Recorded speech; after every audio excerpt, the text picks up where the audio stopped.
Esiet sveicināti Riteņgala podkāstā. Esam atpakaļ ar 2025. gada apskatu, kas šogad notika gan šosejā, MTB, gravel, arī trekā un visos iespējamos riteņbraukšanas veidos, kas ir diezgan daudz. Un kopā ar mani būs Jā, Toms skaitā Marks, Kārla Demiks. arī Jā, Bēnīgs. esiet sveicināti, dāmas, kungi, puikas un meitenes. Sezona tik tiešām ir pašā izskaņā, ja sezona jau beigusies, bet gads ir pašā izskaņā. Tādēļ otro gadu pēc kārtas kopā ar kolēģi Kārlu Ozolu vēlamies atskatīties uz to, kas ir paveikts, kas ir izdevies un arī kas mūs sagaida 26. gadā. Kārli, kāds tev bija šis gads? Es teiktu diezgan labs. Šis gads būs vēl labāks. Nākamais, ja? Sanāk, nākamais. Jā, ir 29. decembris. Jā, tie jau redzēs, jo ir grūti paredzēt, kas notiks nākamgad, bet es ceru uz ļoti labām lietām. Jā. Īsumā, varbūt divos vārdos pastāstīja skatītājiem, ko tu nodarbojies un kādi ir tavi darba izaicinājumi. Jā, es sāku strādāt vienā no top aģentūrām, kas pārstāv braucējus, meklē sponsorus, arī, piemēram, atrada sponsoru Red Bull komandai, vienu no, nevis galveno, bet vienu no uz krēkla. Un meklē komandas, dara visu iespējamo, kas vajadzīgs braucējiem, kurus pārstāv tā, ko mēs pārstāvam. Matija Jorgensons, Dereks G, kura transfers vēl nav publicēts, bet viņš vairāk nebūs Nīderlandes komandā, kas bija vēl Florians Lipovits, Feliks Gals, Brendons Maknaltīs, Kristians Karoni un tā tālāk. Skaļi uzvārdi. Protams, tāda, ka man ir jāatrod nākamie tie tādi braucēji. Un vēl problēma tāda, ka salīdzinot citām aģentūrām, šī aģentūrā nav tik daudz braucēju. Ir aģentūras, kurās viens man ir kāds 3 reizes vairāk braucēju un tā tālāk. Un man ir jāšaujas kvalitāte, kas ir diezgan smagi, jo, teiksim tā, es arī esmu atradis dažādus frīkus, pilnīgākos, viens, kur vienkārši jaudas līknes vienkārši neticams. Arī daži no tiem braucējiem arī ļoti sev labi parādīja. Tika labās komandās. Par labām es saucu Visma, Lidls, Emirāti un tā tālāk.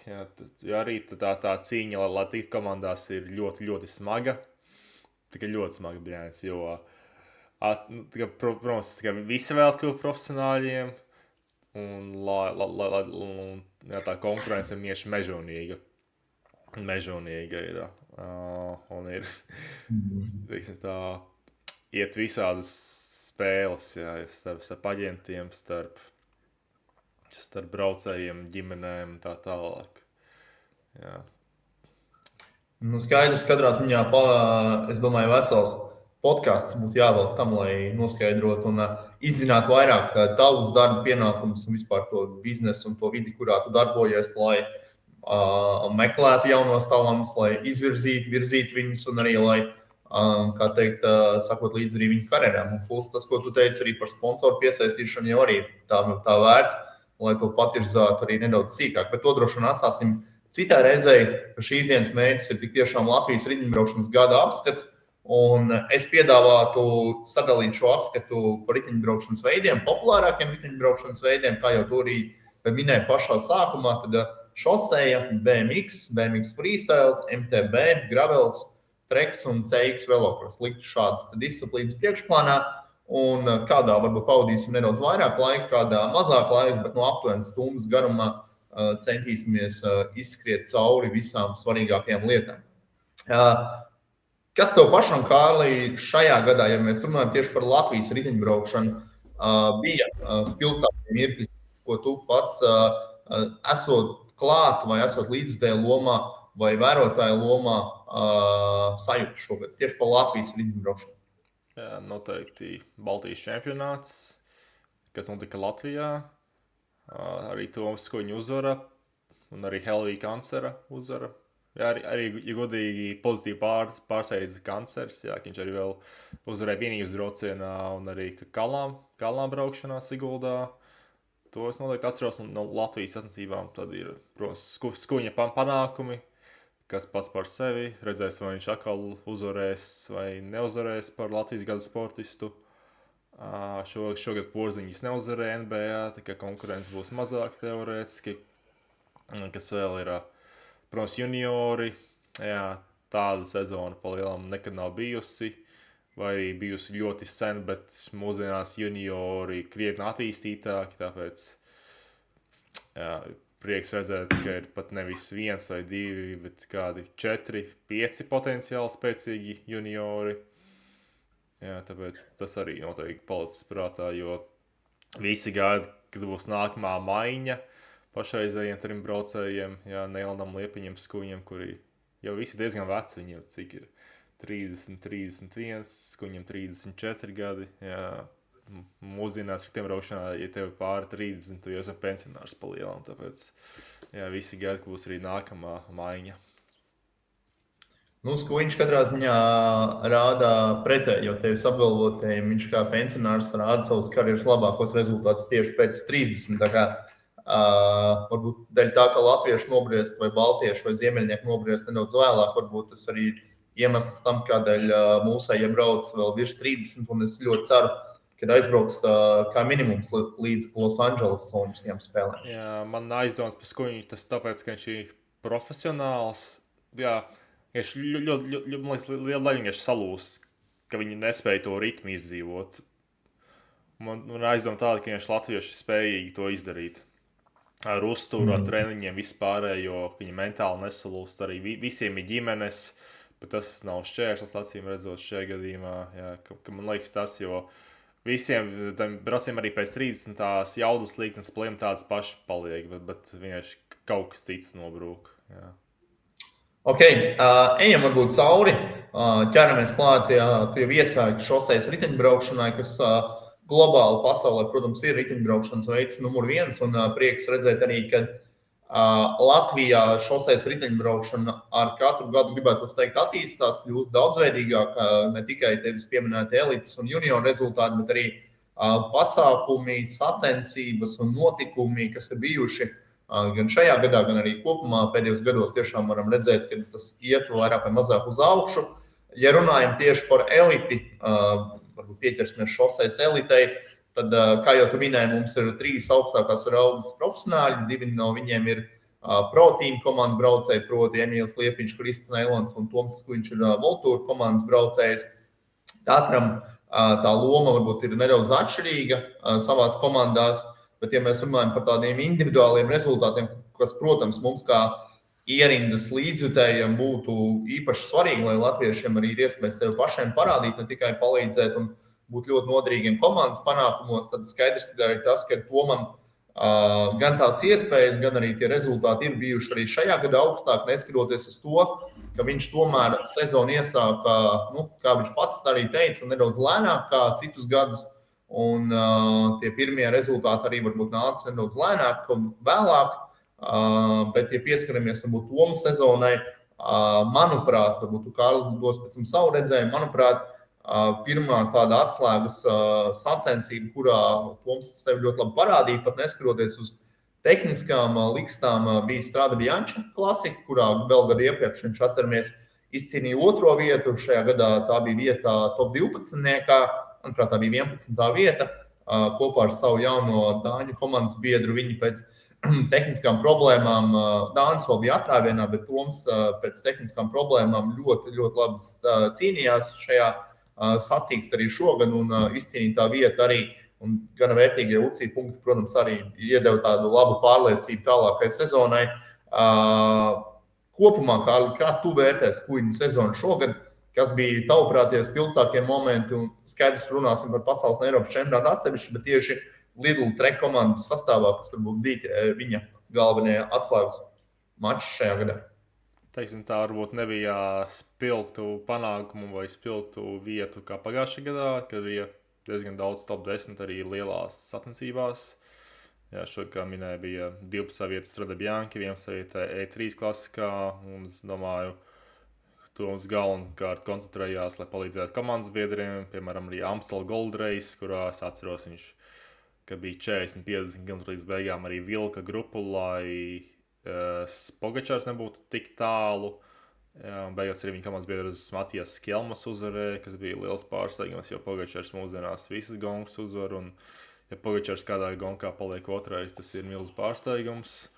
Jā, arī Tour de France, ko viņš varbūt centās iekļūt atrāvienos, bet neviens atrāviens līdz galam neizdzīvoja. Jā, arī tā konkurence ir mežonīga un jā, viņš palielam viss atvērās sezonas beigās uz pasaules čempionāta, Eiropas čempionāta laika, jā, kur viņš arī bija top 10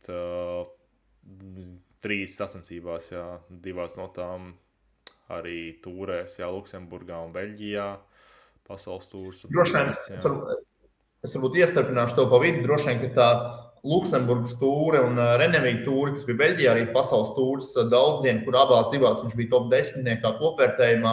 Luksemburgā pat izcīnīja arī 7. vietu, ka tas varbūt bija tāds jau labs gatavības apliecinājums tam darbam, kas tika ieguldīts treniņos, domājot tieši par pasauli un Eiropu.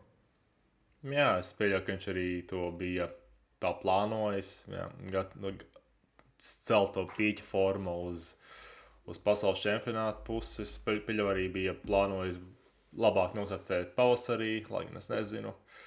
Jā, bet jā. Es domāju, tāpēc viss izdevās, jo tomēr 34 gadi un jā, salīdzinoši laba sezona, protams. Kā tu vērtētu pasaules čempionātu un varbūt pārējot plašāk ne tikai par Toma rezultātu, bet arī par Latvijas komandas braukšanu un kā izskatījās no tev kā līdzjutējiem, kā brauc Latvijas izlase pasaules čempionātā? Un, protams, ar Tomu priekšgalā. Jā, protams, iesvarīgi tas, ka Latvija aizdod 4 braucējus, jā, lai Toms Kuņam būtu komandas mašīna un maksimālais atbalsts. Jā, tomēr daudzas valstis neaizsūtīja, jo ja pat neviena braucēja vai arī visiem braucējiem bija jāfinansē tas brauciens, jā, tāpēc Latvijas federācijas atbalsts bija, es domāju, diezgan liels, lai tas būtu iespējams, jā, tāpēc arī bija iespējams kādu brīdi gan, kas bija Kristians Belahoščiks, Mārtiņš Pluto, Kris Neilants, viņš gan nestartēja, var izstartēja, bet viņš bija slims. Startēja Kristi, vienkārši viņš bija apslims un viņam nācās sacensības ātrāk beigt nekā plānots. Jā, tad Kristiānam nācās palīdzēt Tomam maksimāli ilgi, kas arī izdevās. Jā, tad tālāk bija, kas vispār notika, Pogačārs, jā, viņi visi ļoti ātri uzbruka salīdzinoši. Un tad viss teiks pašķīdi. Ja skatos, ka 30 braucēji finišēja, tas bija ļoti smags čempionāts. Jā, ļoti smags. Tāpēc, jā, viss. Nu, nevieglāks bija arī Eiropas čempionāts, kur finišēja vēl krietni mazāk, pār 20 braucējiem. Un man bija tā iespēja arī būt uz vietas, un tur es varu teikt to, ka jā, tajā brīdī, kad Pogačārs aizbrauca, un kad arī sadalījās Toms, nebija uzreiz pašā tuvākajā sakotajā grupā, bet grupu tālāk. Bet ar katru kilometru tojoties finišam, varēja redzēt, ka viņam tas spēks ir vairāk nekā lielākai daļai viņam priekšā esošo. Jā, protams, Pogačārs, bet to pašu franču jauno sportistu viņš pēdējā aplī tuvojās. Viņam tāpatās arī Ajuso spāņu līderi Toms noķēra un apsteidza un vēl vairākus tiešām spēcīgus braucējus. Eiropas čempionāts arī, man liekas, bija tāda izcilā dzelzs vīru paraugs stunda, kurā tiešām izdzīvoja un labu rezultātu sasniedz tikai un vienīgi stiprāki. Un arī tur, to, ko gribās atzīmēt, kad gan Kristiāns, gan arī Emīls Liepiņš, kas palīdzēja Tomam, arī savus darbiņus padarīja ļoti labi. Un Kristiānam vispār daudz droši vien to nemaz nezina, bet Kristiāns nogāja savu maiņu pirms kalna lielā. Tur bija tāds viens ļoti, ļoti garš kalns. Un tajā brīdī, kad viņš jau bija jādevis visus spēkus, viņš bija pilnīgi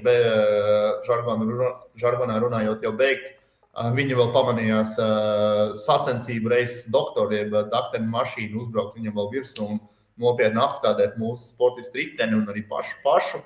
Tā kā tas bija tāds insights arī no iekšas, kas arī bija, varbūt neizgāja ļoti zāri, bet arī, protams, Kristians atdeva visus savus spēkus. Tāpat arī Emīls darbojās un kopā ar Jonas Vingegārdu abi vienlaicīgi atpalika no lielās, cik vairs tā grupa bija liela, bet no grupas vadošās. Un Toms tiešām cīnījās godam. Un, kā es teicu, jau esot arī dzirdināšanas punktos, tieši tie pēdējie apļi, pašas beigas viņam bija tiešām iespaidīgas. Un, jā, varbūt būtu izturējis ar grupiņu tālāk esošajiem tajā brīdī, kad tas bija, varbūt tad šī medaļa būtu vēl reālāka. Bet, jebkurā gadījumā, viņš paveicis fantastisku darbu. Un gribās atzīmēt, protams, ne tikai viņu un arī abus pārējos sportistus, bet arī komandu, gan komandas sporta direktoru Linārdu Veidu, gan, protams, arī Aksels Brēsmē, Raivis Jansons, Aleks Krasts un visi pārējie, kas rūpējās par to, lai Tomam viss tiktu nodrošināts. Un to var tiešām teikt arī Jānis Kalpa, protams, dakteris, un arī Anita Šēla pieslēdzās fizioterapeiti. Tāds apkalpes sastāvs tiešām gana cienījams sanāca, lai palīdzētu Skuiņam. Tas par mani iespēju par Eiropas čempionātu. Varbūt tev kas vēl papildus par šo piebilstams. Ka Skuiņam tieši šie čempionāti ļoti piemēroti, jo garāka distance, jo labāk viņam, jo viņš sanāk zaudē savu jaudu krietni lēnāk. Jā, tikai viņš saglabās savu jaudu arī pēc 300 km, pēc 200. Jā, kamēr pārējie braucēji sāk lūst. Jā, tāpēc Toms arī ties pēdējos apļos uz augšu un uz augšu gāja. Tāpēc arī godu piedestāls bija sasniedzams, ja distance būtu vēl 50 km garāk, varbūt, jā, arī 20. Tāpēc redzēs, kā būs šogad. Šogad būs, labi, šogad nākamgad būs Monreālā, Kanādā un Slovenijā Eiropas čempionāts. Jā, pasaules būs Kanādā. Ļubļanā, jā. Ļubļanā, tikai es domāju, vēl viena laba iespēja, lai nopelnītu labu vietu, varbūt beidzot arī medaļu Tomam.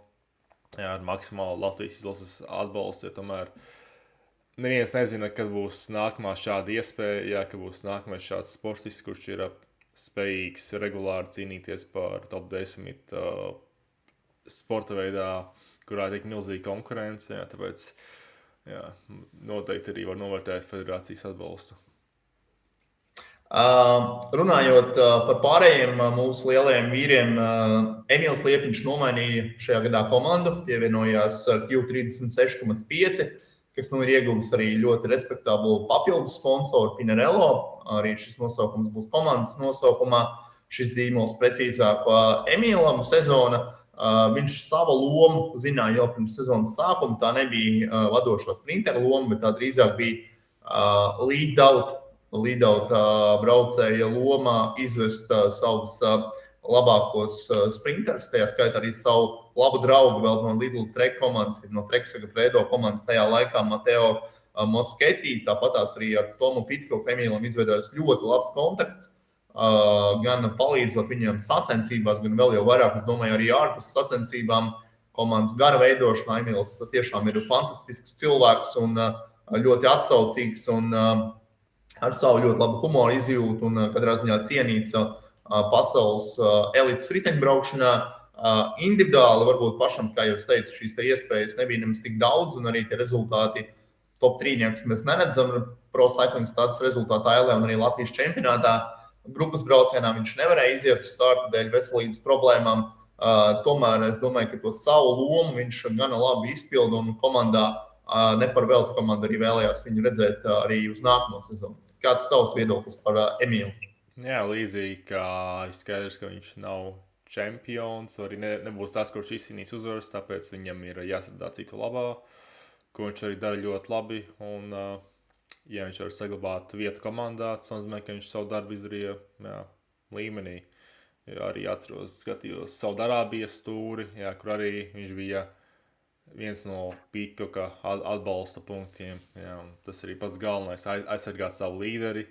Jā, iespējams arī Latvieši to dara diezgan labi, jā, ka viņi tiešām ir gatavi to izdarīt un arī netaupīs spēks, lai finišētu 8. vietā vai 9. bet tādos visus spēks. Un es domāju, arī to komanda novērtē arī līdzīgi Neilanda gadījumā.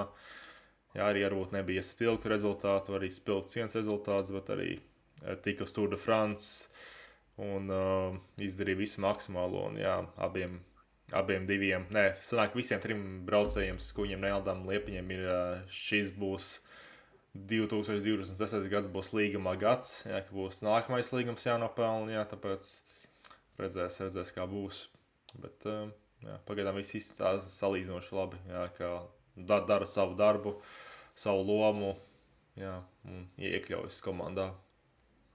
Ja runā par Kristu Nelandu, tad gribētu atzīmēt to, ka, manuprāt, 9. gads jau viņam šis bija Izraels komandā, kas jau gan ir mainījusi savu, gan ne tikai nosaukumu, bet arī identitāti. Un jaunais komandas nosaukums jau un arī Šveices karoks zem tā to ļoti labi pamato, bet skaidrs arī, ka šādā veidā komandai pastāvēt bija ļoti, ļoti sarežģīti.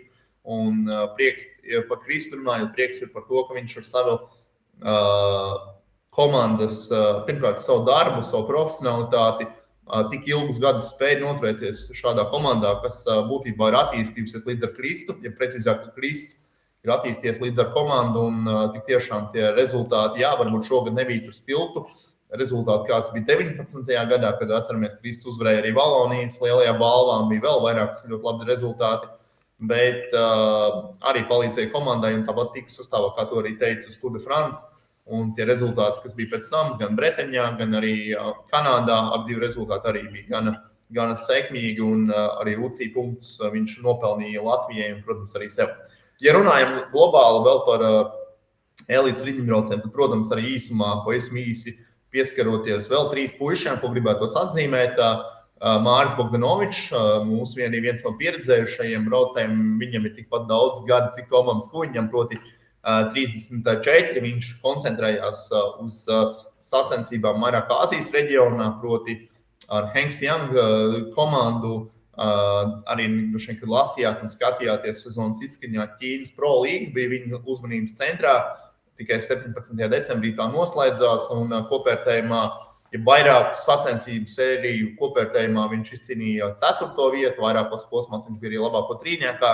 Katrā ziņā arī Māris savu lomu ir, manuprāt, ļoti labi atradis, un tas Āzijas tirgus, ko ļoti ir iecienījuši, Kārlis Neļaus Samuēlis, ļoti ir iecienījuši Igaunijas riteņbraucēji, kas tiešām kuplā skaitā startēja Āzijā. Tad Māris pārņēmis no Andra Vosakāla šo te latviešu karogu Āzijā un arī ļoti labi sevi parāda šajā komandā, un ne par velti arī nākamajā gadā viņš tur būs. Pat pie tā aspekta, ka Ķīnā arvien vairāk un vairāk eiropiešu dodas un arvien vairāk bijušo eksprofesionāļu dodas. Arī Markus Pajūrs dosies uz Ķīnu nākamajā sezonā, un vēl ļoti labi braucēji tur būs. Tā kā novērtēsim arī Māri gaitas. Bet tev varbūt jautājums, Kārl, un tavs viedoklis, ko arī gribās, domāju, skatītājiem būs interesanti dzirdēt par Kristiānu Belfošķiku sezonu, kas tev palicis atmiņā, sakojot viņa gaitām šogad. Jā, noteikti pats sākums Grieķijas turē, kas ir UCI sacensības, labs līmenis.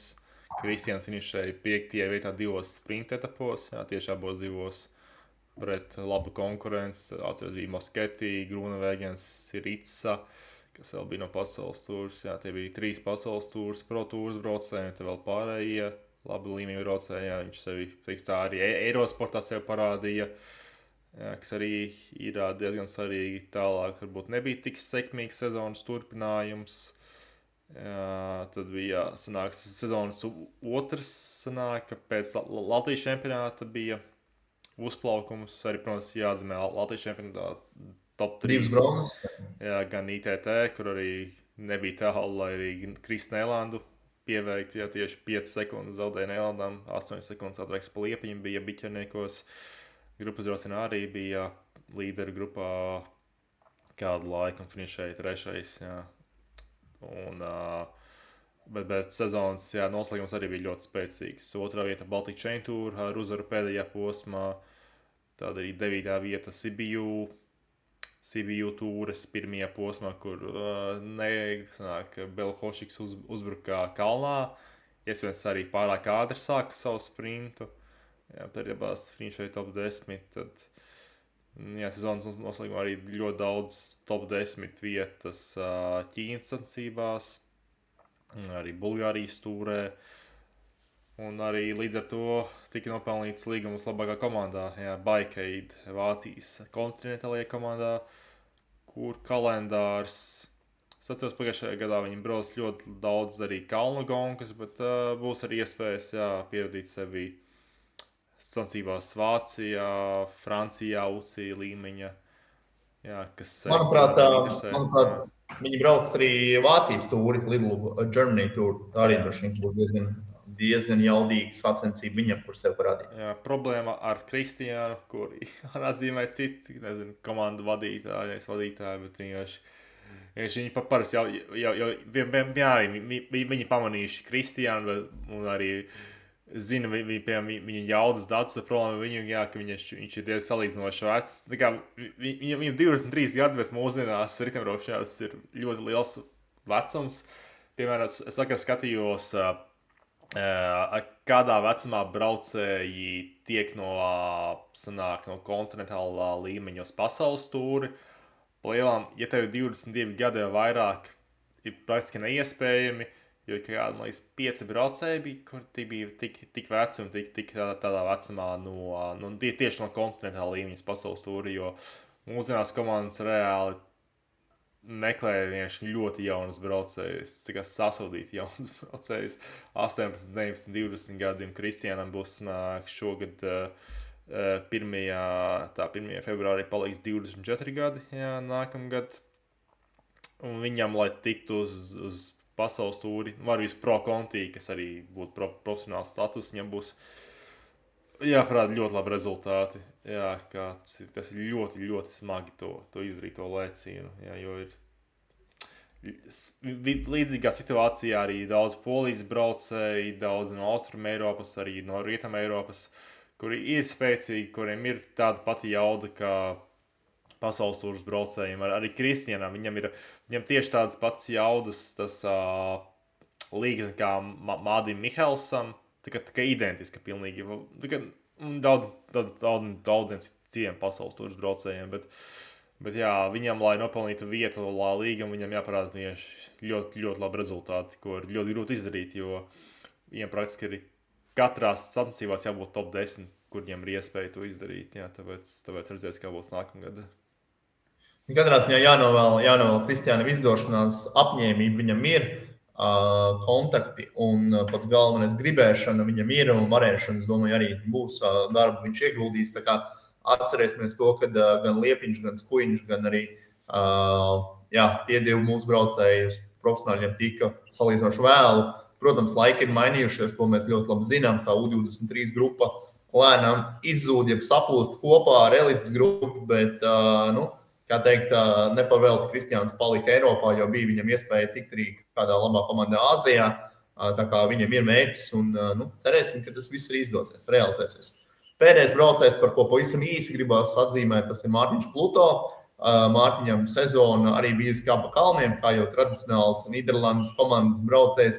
Viņš lielu daļu brauc tieši Nīderlandes, Beļģijas sacensības. Tādi spilgti, lieli rezultāti šogad izpalika arī Tour of Estonia velobraucienā. Mārtiņš salauza rokas un kādu labu laiku bija bez sacensībām, jeb smagi traumē rokas.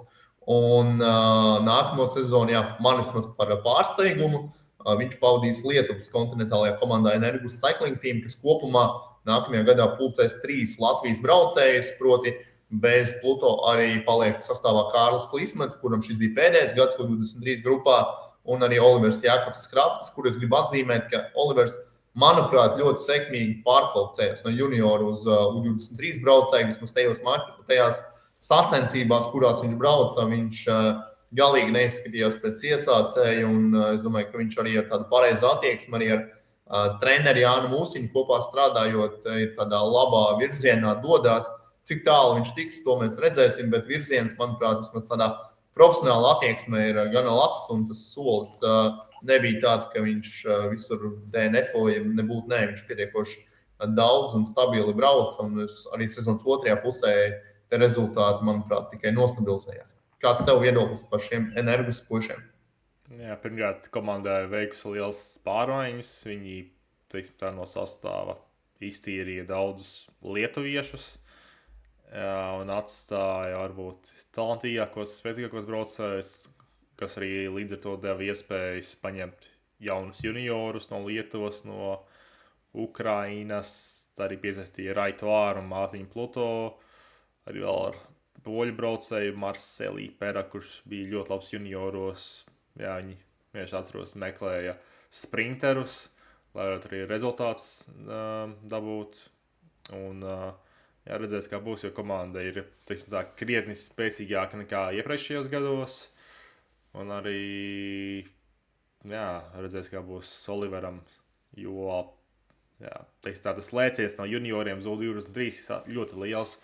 Viņš nebrauc U23 gongs, viņš brauc Eltas gongs, jā, kur arī tev ir 25 gadīgi, 30 gadīgi braucēji, jā, kur ir tik ļoti nobrieduši un tik daudz trenējušies, jā, tāpēc redzēs, kā būs šogad, jo jā, pirmais U23 gads gandrīz visiem ir smags, un otrajā daudzam arī izdodas atvērties un uzrādīt ļoti labus rezultātus. Jā, vērosim līdzi, bet es palieku pie tā, ka nebija slikts viņam šis gads kopumā un tik tiešām pietiekoši labi to pārēju viņš uztaisīja. Vēl droši vien jāatzīmē tas, ka būs Lapiņš, Rainers Zviedrs dodās vēl vairāk uz ziemeļiem, uz Somiju. Pārstāvēs Somijas pirmā gada kontinentāla komanda, kas bija kā klubu komanda, startē arī Baltika čempionātā. Noteikti arī viņiem tā būs laba iespēja. Gustam jau ļoti liela starptautiskā pieredze jau no junioru laikiem, kad viņš pārstāvēja Waterslīga komandu un bija Nīderlandes komandas braucējs, pēc tam viņš bija Francijā, bija arī Tartu komandā U23 pirmsākumos, pēc komandas izjukšanas viņš devās uz Franciju. Un viņš ir nonācis Somijā. Un forši arī tas, ka vēl viens cits trenera Toma Flakša audzēknis Rainers Zviedrs ir ticis šajā komandā. Es domāju, ka tas ir vīrs ar ļoti lielu apņēmību, ar ļoti lielu profesionalitāti un ar galvu uz pleciem, ko nevienmēr var teikt par visiem riteņbraucējiem pasaulē un arī Latvijā, bet šim puisim tiešām galva ir pareizajā vietā un tā vai savādāk, es domāju, ka viņš izsitīsies dzīvē, bet noteikti ceram, protams, ka tas arī notiks riteņbraukšanas laukā. Latvijas vicečempions visos 3 MTB veidos šajā gadā, gan MTB maratonā, gan krosā, gan saīsinātajā krosā. Vairāk pievērsīsies šoseis riteņbraukšanai un arī tā debija Eiropas čempionātā, kurā viņš īstenībā cīnījās ar labākiem igauniem vienā grupā. Visus gan noņēma, bet pārāk liela atpalicības dēļ. Bet diezgan jaudīgs braucējs. Manuprāt, ir labi potenciāls uz priekšu. Un arī jāpiemina, ka Girts Harkins maina komandu. Energus komandā viņš vairs nepalika. Komanda, kā jau to arī Kārli ļoti labi pastāstīja, ir ievērojami pastiprinājusies un Girtam vieta komandā neatradās, bet viņš aizstās Gustu Lapiņu Francijas amatieru komandā. Nosaukumu no galvas neatceros, bet jebkurā gadījumā tā ir viena no Francijas divīzijas komandām, kas arī ļaus viņam sevi parādīt uz Francijas kausa izcīņas sacensībās. Noteikti, kad arī tā būs nopietnas gads viņam, lai sevi pierādītu un parādītu, tā kā, sekosim līdzi. Bet, būtībā esam izskrējuši arī U23 puišiem daudz mēs cauri, un, ja par šoseis riteņbraukšanu, tad vēl 2 sadaļas, ko gribētos īsi izrunāt, proti juniori un arī sievietes, meitenes par junioriem. Kārlis jau iesāka, kad sezona kopumā tiešām ir bijusi laba. Par izcilu nebūsim tik skaļi un nelielīsimies, bet laba viņa. Pirmā gada junioriem tā bija sasodīt labu sezonu, tikai priekš pirmā gada, jo tajā rankā, kur ir visi juniori pasaules, man liekas, bija 3 vai 4 Latvijas juniori top 100, kas ir ļoti, ļoti labs rezultāts. Jā. Tikai nebijis praktiski. Nebijis. Gan Georgs Tjumins, kas neapšaubā bija mūsu pirmais numurs, bet arī pasaules kausā, pasaules nāciju kausā godalgus izcīnīja šajā gadā arī Arvīds Logins, 3. vieta Slovākijas tūras kopvērtējumā, 2. vieta etapā, un arī Helvijs Kancers, kuram Slovākijas tūras posmā 3. vieta, un arī viņš bija starp labākajiem Ungārijas tūras prologā. Sevi šie puiši parādījuši, neaizmirsīsim arī Marku Jakobsonu, kuram sezonu gāja kā pa kalniem, bet arī viņš bija regulārā sacensībā apritē, izcīnīja arī 2. vietu interklubu sacensībās Beļģijā. Ja varbūt kādam šķiet, kas ir tādas interklubu sacensības, tad viņas ir bieži vien prestižākas nekā daudzas varbūt UCI sacensības, kas notiek tajā pašā Polijā vai kur citur. Es domāju, ka Kārlis man piekritīs. Jā, tas līmenis ļoti augsts. Beļģijā arī Zivas krosā viņš startēja. Tāpēc tāds pirmais junioru gads ir domāts, lai ieskrietos lielai daļai, un ka tie īstie rezultāti jārāda otrajā junioru gadā. Jo, jā, tā kā pilnīgi viss kļūst, var pieļaut pirmajā junioru gadā. Viss līkstas un svarīgs ir otrais, jo tad arī būs jācīnās par līgumu komandās U23, kas būs ļoti, ļoti smags. Jā, tā konkurence vienkārši mežonīga ir. Tiešām mežonīga. Jo palielam ir daudz komandas, kuras agrāk bija LT vai U23. Viņas sāk arī veidot junioru komandas, vai pat dažas ir izdušas, lai tikai veidot junioru komandas, kas tikai parāda, ka tā riteņbraukšana praktiski virzās tā, ka agrāk bija U23 kategorija, tagad tā U23 kategorija junioru kategorija. Junior kategorija arī tagad mūsdienās jauniešu kategorija, un tā elites kategorija jau ir sākot pēc no pirmā U23 gada. Jā, ka tev ir, ka tā riteņbraukšana kļūs arvien jaunāka, un tas junior gads otrais būs ļoti svarīgs. Jā, visiem. Jā, Latvijas izlasē tas fokus šajā gadā bija uz nāciju kausiem, jo mēs tā pilnvērtīgi, manuprāt, nāciju kausos tieši šogad arī atgriezāmies. Pirmās sacensības, kā jau tu atceries, bija E3, savu klasiku Beļģijā, kas jau pušiem bija diezgan labs tāds kontrasts no jauniešu laikiem, un arī tur jau Georgs Tjumins palika uz rezerves nāciju kausa punktiem, top 25. Tāpatās pēc tam miera velobrauciens, arī Slovākija, Ungārija, arī pirms tam vēl Gruzijādze velobrauciens, Polijā, kas jau tāds mazāk līmeņa sacensības, bet arī tur Arvīds Logins bija labāko trīnieku atsevišķos etapos. Un būtībā katros mačos, katrās sacensībās Latvijas braucēji ar kaut ko atzīmējās. Arī varbūt likās relatīvi netika izdevies miera velobrauciens, bet paskatāmies, Georgs Tjumins 4. labākais pirmā gada juniors. Nav slikti tāda, jo tā ir tomēr viens no pašām prestižākajām daudziem nāciju kausa sacensībām. Es teiktu, ka pat bijis prestižākā, jo tas dalībnieku sastāvs ir labāks nekā tajā arī Valormais turējāks, kā Tour de France, bet tas miera brauciens, man liekas, ir viss niknākās sezonas gonka. Jā, tāpēc... Jā, viņš tāds ir iegājies tiešām kā izlaša tāds pasākums, kurā tiekās tiešām ļoti spēcīgas arī tās izlases. Un ja runājam konkrēti par Georgu Tjuminu, tad, protams, kad tik labu pirmo gadu junioros, es domāju, daudz nemaz negaidīja no viņu, un tie rezultāti jau, pirmkārt, viņš nonācis nenoliedzami labākajā junioru komandā pasaulē, to liecina arī rezultāti, viņiem ir labākais arī vispār juniors rangā un tā tālāk. Georgs, tāpat sezonas starts ar šīm 3. vietām Itālijā, pēc tam 2. vieta Flandrijā. Es, protams, Kārli, tu zini labāk, cik prestiži skaitās Flandrija juniori. Varbūt tā nav tikai top gonga, bet tās ir ļoti prestiži. Ir dažas prestižākas, piemēram, Parīzes-Roubaix, vai arī tāpat E3 klasika, bet arī šogad arī Flandrija bija. Es teiktu tā, prestižumu drīzāk nosaka dalībnieku sastāvs. Tas bija šogad spēcīgs. Jā.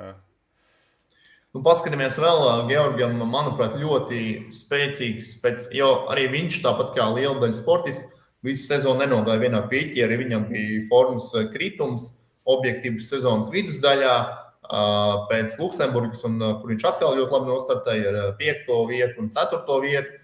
Tad viņam bija šis formas kritums. Viņš pareizi arī darīja, kad ar izlasi nedavās uz nāciju kausu Slovākijā, mierīgi atjaunojās un sagatavojās sezonas 2. daļai, kur arī izcīnīja savu pirmo junioru uzvaru Itālijā. Arī varbūt tā nebija pati augstākās raudas sacensība, bet jebkurā gadījumā UCI līmeņa pirmās kategorijas mačs te bija, un tur startēja Itāļi paši par sevi, jau ļoti spēcīga nācija riteņbraukšanā, un arī pārējās valstis, kas tur bija, es domāju, ka ir tiešām gan iespaidīgi, un man pašam, kā viens no tādiem top rezultātiem Georga izpausmē bija šis daudzdienus Šveicē, kur viņš izcīnīja 3. vietu kopvērtējumā un arī atsevišķi ļoti labi un augstvērtīgi nostartēja. Ko tu vari teikt par šo Šveices daudzdienu? Jā, arī tur sastāvs bija ļoti spēcīgs, jo daudz braucēju gatavojās pasaules čempionātam, Eiropas čempionātam. Un Jā, sastāvs tur bija spēcīgs. Arī Georgam palīdz tas, ka tā komanda ir spēcīga, ka viņi var labi sevi pozicionēt pelotonā un, tiksim tā, pēc atrodas tajā sacībās Itālijā, kurā Georgs uzvarēja. Man viens no komandas, tā kā U23 komandas cilvēkiem, kas skatījās tas sacības, reāli teica, ka tā Red Bull komanda vienkārši, kas smejas par pilnīgi visiem, ka viņi līdzīgi kā Emirāti ierodas kādu pilnīgi mazu gonku. Labi, tā arī maza gonka, bet ierodas un vienkārši dara, ko vēlas. Jā, uzbruka viens pēc otra un jā, tur viss Bet nākamais gads gan Georgam, gan komandai, es domāju, būs ļoti izaicinoši, jo visi arī līderi, tie skaitā arī dāņu braucējs, labi nīderlandieši ir devušies jau nākamajā līmenī, U23, nu tad Georgam kopā ar Karlu Hercogu būs jāuzņemās līderu loma komandā, un noteikti redzēsim, kāds viss izdosies. Jā, pozitīvi tas, ka tā komanda sanāk palikusi tāda pati, kā no pirmā gada junioriem. Visi, man liekas, tika pagarināti, labi, viņi to nav izziņojuši, bet jā, viņi visi, man liekas, palika. Un arī tas, ka visi otrā gada juniori tika attīstības komandās. Un vienīgais, kurš... Izņemot vienu, Capello neaizgāja. Jā, viņš aizgāja uz IF attīstības komandu. Jo viņam, liekas, arī... Labi, es nezinu visu, bet viņš arī parakstīja, viņš jau garantēta pasaules tūras līgumu, sanāk 1+3, 1 gads U23, 3 gadu pasaules tūrē, ja nemaldos. Jā, tāpēc arī iespējams ir pēc junioriem jau uzreiz parakstīt arī garāku līgumu. Okay, tas neparādīs arī pro cycling stats, ka viņam ir... Viņš pirmam daudz juniori tiešām ir parakstījuši ilgākus līgumus, bet tas nav publiski nekur minēts vai tā tālāk, tāpēc... Iespējams, arī Georgs var nopelnīt pasaules tūras līgumu, lai gan Red Bulls diez vai dos. Jā, un es domāju, viņš arī gribēs palikt Red Bull komandā, jo Red Bull, teiks, tā viņiem ir tāda priekšrocība, ka viņi tik prestiži komandā, jā, ka viņiem varbūt nav, lai piesaistītu juniorus labākos, jādod uzreiz garantēt pasaules tūras līgumu, jā, tāpēc arī vietu U23 komandā būs ļoti, ļoti labs sasniegums, kas dos labas iespējas nākotnē. Pilnībā piekrīt tev. Jā, nopaļojoties pa junioriem, tad nākamajā gadā galvenie izaicinājumi arī no federācijas viedokļa, protams, būs šie nāciju kausi. Esam pieteikušies un esam apstiprināti dalībai Parīz-Roubaix velobraucienā, kas, manuprāt, arī ir foršs notikums. Un vēl par Georgu nobeidzot, tad 10. vieta Eiropas čempionātā arī ir tiešām ļoti, ļoti labs rezultāts. Jā, viņš bija turpat cīņā arī par top 3-nieku. Viņš nebaidījās, viņš uzbruka, viņš bija gatavs būt aktīvs tur ne tikai cīnīties par šo 10. vietu, bet arī par augstākām vietām. Es domāju, ka nākamajā gadā ne tikai Eiropā, bet arī pasaulē viņam ir visi priekšnosacījumi, lai būtu vēl augstākas vietas. Un atceramies, pasaulē arī šis sāpīgais kritiens un tiešām nozīmē sāpīgais, gan arī emocionāli ļoti sāpīgais kritiens, protams, arī kaut kādu iespaidu atstāja arī uz Eiropas čempionātu, kurā vienalga 10. vieta ir manā skatījumā, un es domāju, visu skatījumā ļoti, ļoti labs rezultāts. Jā, tīpaši arī attopties, jo Eiropas un pasaules čempionāts bija viena nedēļa starpā, jā, tāpēc ļoti, ļoti ātri jāatkārties, tāpēc arī tas bija pozitīvs pārsteigums, jā, ka iekļūt top 10 Eiropā, jā, pēc tāda pasaules čempionāta. Liksim juniors malā vēl par jaunatni, kam gribētos pieskarties diviem sportistiem, meitenēm. Ja, par meitenēm esam varbūt maz runājuši kopumā šajā gadā, nav bijuši arī daudz iemeslu par to runāt, bet gribētos atzīmēt Kati Ketrīnu Skuiņu, kur izcīnīja 7. vietu vairāk nekā 80 dalībnieku konkurence Eiropas jaunatnes olimpiādē, kas manā skatījumā arī ļoti labs rezultāts un arī Latvijai labākais rezultāts jaunatnes olimpiādēs kādu, ilgu gadu garumā. Es atceros, kad vēl pats biju krietni jaunāks, tad Induls Bekmans par medaļām cīnījās, bet no meitenēm noteikti tas ir labākais rezultāts, 7. vieta. Turpatās arī finišēja vadošajā grupā ar labām iespējām vēl tikt augstāk. Un pēc tam arī nākamais solis bija Asens Tūre, kas jaunietēm ir ļoti prestižas sacensības, un tur arī Kate izcīnīja uzvaru vienā no grūtākajiem etapiem šajā te mākslīgi veidotajā atkritumu kalnā, kas ir Nīderlandē, kur notika Eiropas čempionāts 2023. gadā.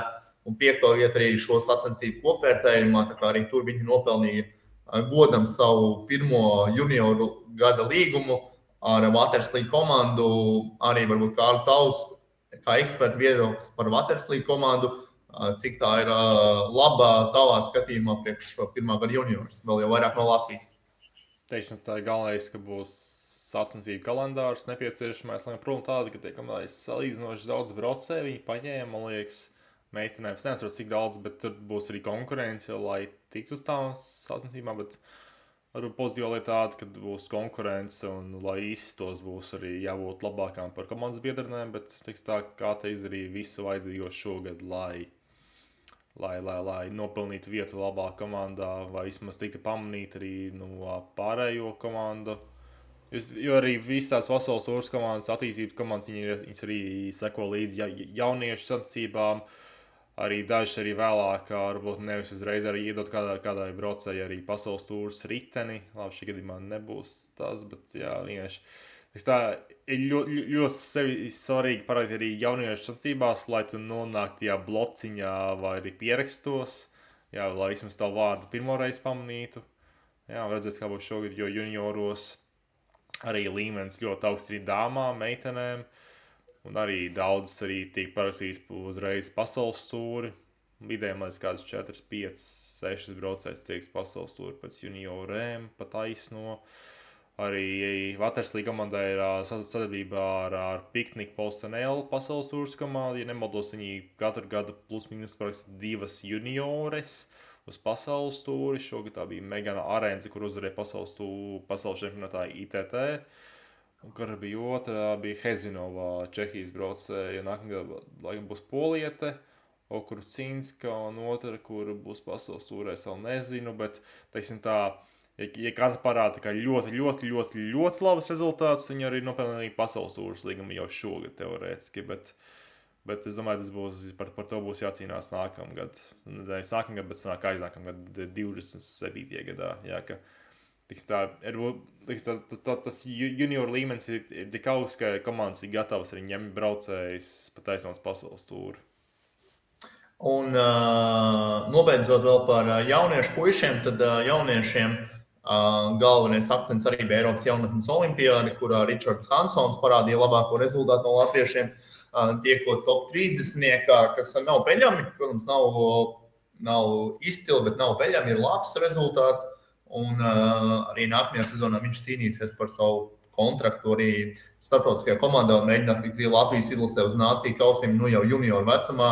Tāpatās arī Edvards Vēvers gana cienījumi sev parādīs, kā pirmā gada jaunietis, viņam jau būs jānes tā līdera lasta kopā ar Robertu Judinu un vēl pāris puišiem šajā, ja nākamajā gadā starts Austrijas tūrē, tāpat Luksemburgas tūri, to programmu mēs centīsimies nodrošināt tieši tādu pašu, lai tad arī šiem mūsu puišiem ir tā iespēja sevi parādīt, jo no Austrijas tūrē gan daudz skautu bija un arī tas pats Georga Ķumina rezultāti Austrijas tūrē bija kā pamats īpaši pirmajā gadā kā jaunietim, lai viņa uzmanība tiktu pievērsta no nevienas komandas, jo nebija jau tikai Red Bull Grenke Auto Eder bija vienīgā komanda, kas vēlējās viņu redzēt savā sastāvā.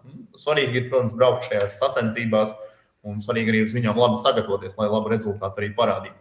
Par izlašu treneriem runājot, nākamajā gadā tad junior izlases treneris turpinās trenēt Gats Smukuls, palīdzēs viņam Jānis Veide. Jauniešu treneris arī atkal būs Munjāņu sporta ģimnāzijas treneris Mārtiņš Trautmanis. Liels prieks, ka Mārtiņš piekrita. Par elites treneri vēl attiecīgi, protams, skatīsimies, bet tas svarīgākais moments ir tas, ka ap elites komanda ir izveidojusies ļoti laba apkalpes komanda, kur sporta direktora loma tiešām augstākajā līmenī veids Linards Veida, un viņam arī šī pārējā komanda, kas ir ap to, veido tādu ļoti ap Tomas Kuļņa kā komandas līderi, veido tādu ļoti labu augstu, un es domāju, ka tādā stilā un tādā garā ir jāturpina arī uz priekšu. Protams, svarīgi arī, lai tie, kas papildina elites komandu, arī labi tajā iekļautos nākamajā gadā, kas teorētiski par papildināt elites izlasi ir Kārlis Klīsts. Viņš beidz 23, viņš ir no tāda līmeņa braucējiem, kur brauc kontinentāli, vismaz kontinentālajā līmenī ir vienīgais šajā vecumā.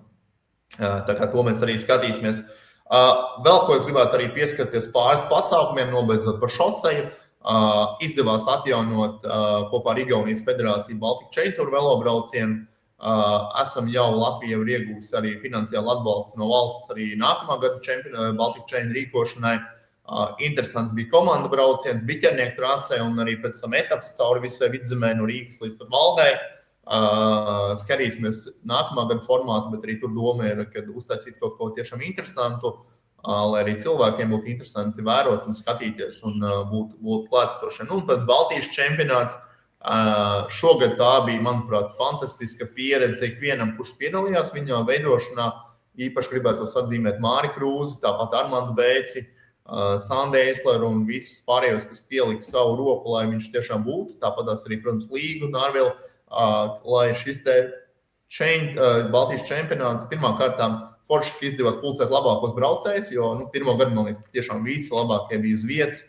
No Lietuvas, no Igaunijas, no Latvijas. Jā, Emīls Lietviņš trūka, bet pamatā viss bija. Un tie, kuri bija tajā dienā labākie, tie arī sev parādīja. Tas iznākums, protams, skaists. Un arī cilvēki bija daudz, neskatoties uz vētru, kas tiešām bija tā kā, tāds foršs notikums, kas, protams, resursu ziņā, laika ziņā, iedomājieties, 5 sacensību dienas ir diezgan saspringti, bet es domāju, ka tiešām ar cēsu atbalstu, jo gribētos izcelt arī Cēsu novada pašvaldību, gan sākot jau no mēra, sporta pārvaldes vadītāju, tiešām fanātisku darbu veids, un arī tev, Kārli, tur bija iespēja būt uz vietas, arī Slimam, vienalga, atbrauc, komentēja, darīja visu no sevis labāko. Domāju, ka tādas forša pēcgarša palika arī latviešiem pēc šī pasākuma. Kā tev likās?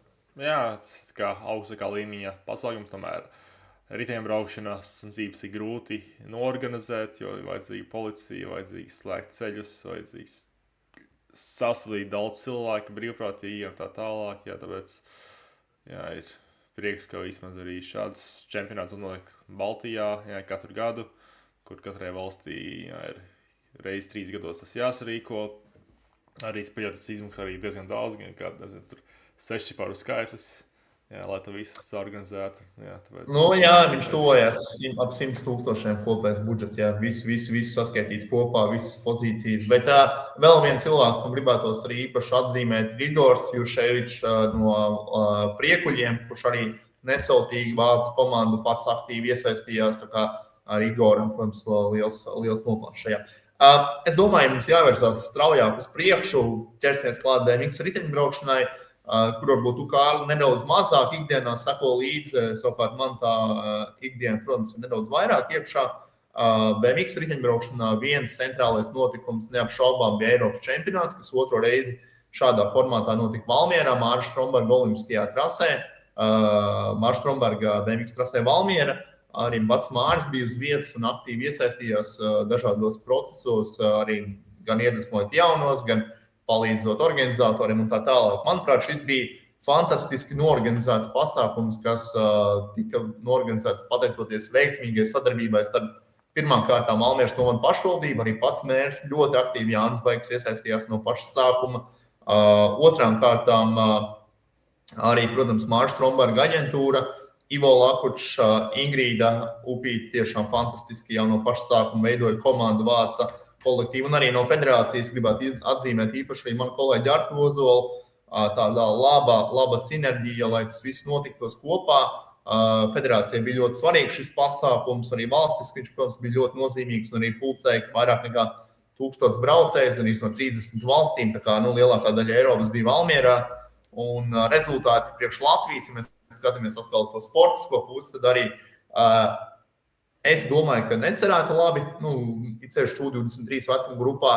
Jā, juniors Kristers Apels zelts bija gaidīts, jo pirms tam viņš bija uzvarējis Eiropas kausos, un Valmieras trasē viņš ļoti labi jutās. Tāpat Veronika Monika Stūriška. Viņas uzvara man bija neliels patīkams pārsteigums, jo tā sezona nebija iegriezusies tik labi līdz tam brīdim, un arī kaut kādi kritieri bija bijuši, un traumas bija bijušas. Un Mišela Visinga no Nīderlandes tiešām dominēja U23 vecuma grupā, bet liels prieks, kad Veronika izdevās sevi labi parādīt, un kā viņa runājot, viņa teica, kā es varu nevinēt, ja man šeit ir mans skolotājs no Jaunpiebalgas vidusskolas un draugi, un tik tiešām forši bija redzēt Veroniku šajās sacensībās tik ļoti tik ļoti labā formā, gan mentāli, gan arī fiziskajā ziņā. Un tas lielākais pārsteigums bija, protams, par U23 puišiem, kad 4 latvieši iekļuva finālā, puse no barjeras bija ar latviešiem. Medaļu izcīnīja Edgars Langmans, turpatās 5. vietā Mārtiņš Emīls Treimans, finālā arī no Lāki un arī, protams, Kārlis Pedraudis. Izcils emocijas mainnieku līdzvitējiem, gan pusfināli pirms tam, gan vēl iepriekšējo daļu fināli. Tiešām, kad latvieši parādīja, ka var 4 būt pusfinālā Eiropā U23 grupā, un šeit īpaši gribētu atzīmēt treneris, vairākus treneris pirmām kārtām. Ja runāt tieši par U23 grupu, tad Olofs Lakučs, kurš ikdienā vispār ir cilvēks, manuprāt, ar zelta rokām, jo viņš gan rūpējās par trasi, jo trasa bija izaicinājums dēļ lietus lielā, kurš rūpējās par Tālabas klubu, kurš rūpējās par izlasi. Viņš ir izlases galvenais treneris, kuram ir sportisti, gan Treimans, gan Lāki, gan Pedraudis. Tāpatās arī viņš ir tādā cilvēks orķestris labā ziņā. Otrs treneris Edžs Treimans, viņš ikdienā trenē gan Edgaru Langmani, gan arī Kristaru Apelu. Protams, Ģirds Kātiņš, kurš strādā ar mūsu meitenēm, gan ar Vinetu Petersonu, gan jau daudzus gadus arī ar Veroniku Moniku Stūrišu, būtībā no pašiem pirmsākumiem, ir gājis ar viņu roku rokā viņas panākumos. Tā kā, arī tāds treneru darba jāizceļ ar treneru darbs. Un, ja pa BMX to jau atzīmē, tad šosī arī, protams, gribētos atzīmēt junioru panākumus. Un tur arī aiz viņiem stāv gan Gatis Smukuls, gan, protams, arī Jānis Veida Murjāņos, kas dienā strādā ar puišiem. Un arī šie speciālisti arī cītīgi darbojas. Vēl par BMX runājot, noteikti par Eiropas čempionātu jāatzīmē arī pārējie. Adelīna Kārkliņa 8. vieta junioru meitenēm, Lotte Etmans 6. vieta vecākajā jauniešu grupā. Tāpat mums aug ļoti labi B16 grupas, ir nākamā gada pirmie juniori, proti Valds Budīgins no Tukuma, Viestur Moroz audzēknis, un arī no Tukuma kluba, un arī, protams, Rodrigo Ābols, Ivo Lakuča audzēknis, kā Ivo arī viņu pirms kādu laiku runājām. Un aug viņam jaunā maiņa. Zinām, ka Ivo kvalitātes un viņa audzēknis iepriekš un redz, ar kādu enerģiju un kādu jaudu viņš darbojās. Es domāju, ka tur ir pamats sagaidīt, kad mums būs atkal vēl papildus augstākā līmeņa braucēji tieši, kas ir Ivo Lakuča gatavoti un izloloti un tādā veidā. Protams, arī krūzeri jāatzīmē. Ģirds Jonkus, Renārs Auga bija godalgotajās vietās un arī ļoti daudz jauno braucēju. Latvieši tiešām dominēja challenge klasēs, praktiski visur bija medaļās vai finālos, reti kurā grupā nebija latvieši. Tā kā kopumā arī tas medaļu skaits, godalgu skaits virs 20 Latvijai. Un, kā jau teicu, īpašs prieks par lielajiem braucējiem, par Stūrišku, par, protams, arī Apelu, Langmani un pārējiem. Vēl pieturoties pie pāris atsevišķiem braucējiem, tieši BMX, tad Kristers Apels, viens no labākajiem junioriem pasaulē, Eiropas čempionāts izcils, pasaules kausā guva labu pieredzi, jo tur bija jāstartē U23 grupā.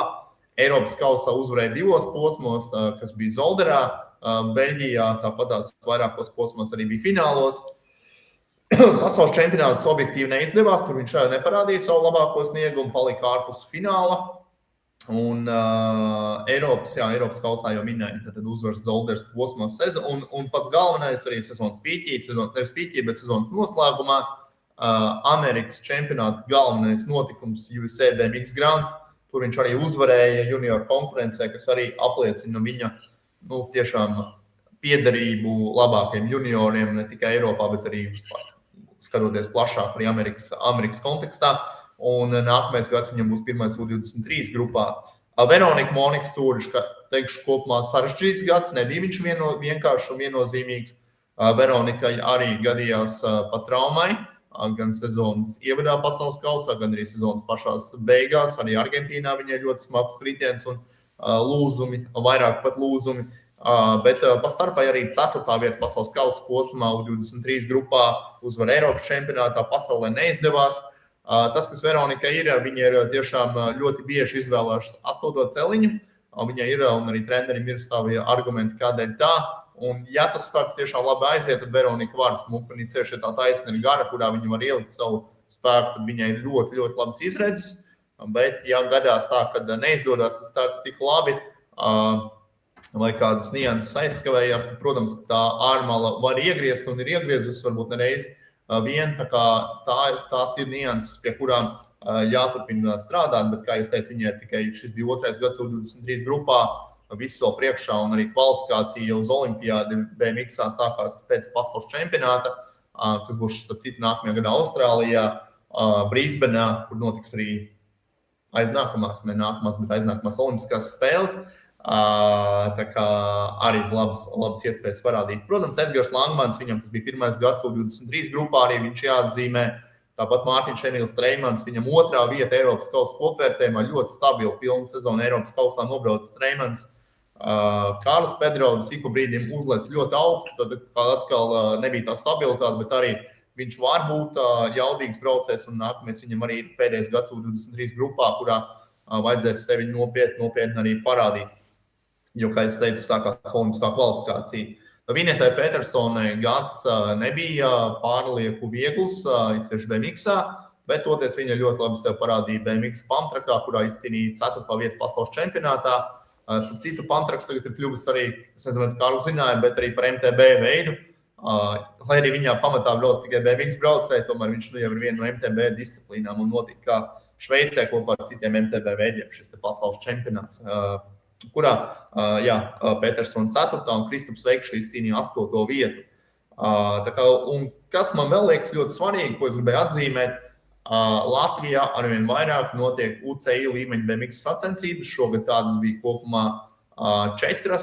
2 sacensības notika Mārupē, BMX Mārupa trasē, un 2 sacensības Rīgā, BMX Rīga rīkotie UCI C1 kategorijas sacensības. Uz nākamo gadu arī es jau skatos, kad ir Rīga plāno rīkot šis C1 sacensības, kas jau būs olimpiskās kvalifikācijas sacensības, un nav būtiski tas, ka tajās arī varēs iegūt šos olimpiskās kvalifikācijas punktus, kas atkal latviešiem gan izdevīgāk no tā, ka nav jābrauc uz citām valstīm, gan arī, protams, arī iespēja redzēt šeit augstāku līmeņa sportistus arī no citām valstīm. Tā kā, kopumā BMX-ā tas gads ir bijis veiksmīgs un to veicināja Eiropas čempionāts. Pasaules čempionātā mūsējie palika bez medaļām. Šeit arī gribētos izcelt Evelīnu Līkumu un vēl vienu Uldu Balbeku audzēku no Jelgavas kluba, no Vītavas Kumeļiem arī Melāniju Čudari, kuras iekļuva finālā. Tāpat ļoti labs sniegums bija arī B15 grupā ratniekam, tā kā pāris braucēji sev labi parādīja, bet kopumā, ja salīdzinām ar Eiropu, tad loģiski arī pasaule nebija tik sekmīgi izdevusies. BMX freestyles, arī par to disciplīnu mums ir jāparunā. Cik tev, Kārlis, sanāk daudz pasakot līdz BMX freestyle meistariem? Vienīgi ar Ernests Zebolts izdara kaut ko pasaules vai olimpiskajās spēlēs. Jā, varbūt tik daudz. Pasaules šogad, ja runājam tieši par Ernestu Zeboltu, tad viņš mācījās un apguva jaunus trikus. Viņš arī mēģināja viņus sacensībās. Eiropā tas neizdevās. Līdz ar to sakoja kritieni un vieta ārpus labāko astotnieka. Pasaules čempionātā Ernestam vēl neizdevās īsti, Ernests pat neiekļuva pusfinālā, 26. vieta.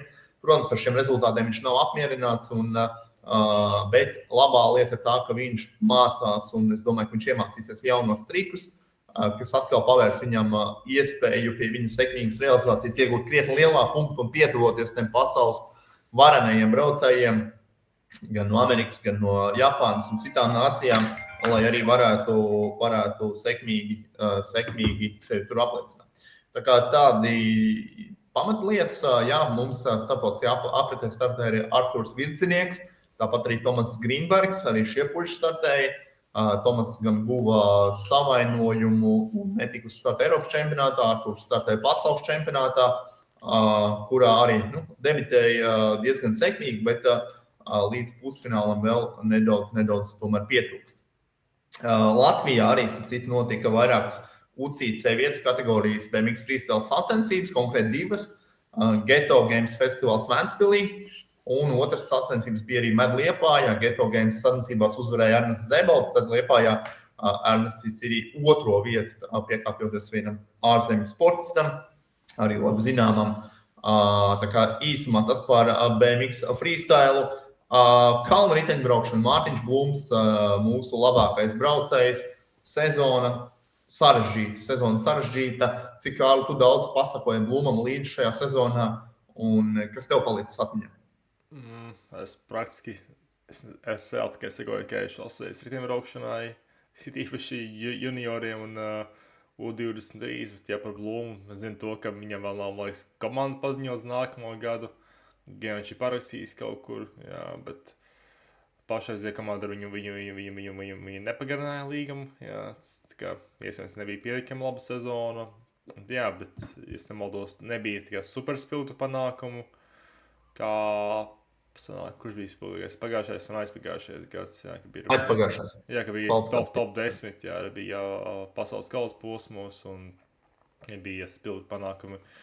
Jā, ja nemaldos, tad viņam ir spēcīgākā puse tieši tie īsās sacensības, jā, pasaules kausos, jā, kur 10-20 minūtes, jā, viņam tad rast piemērotāk, jā, bet redzēs, kurā komandā viņš brauks nākamgad, un, jā, vai viņš spēs uz Los Andželosu tikt.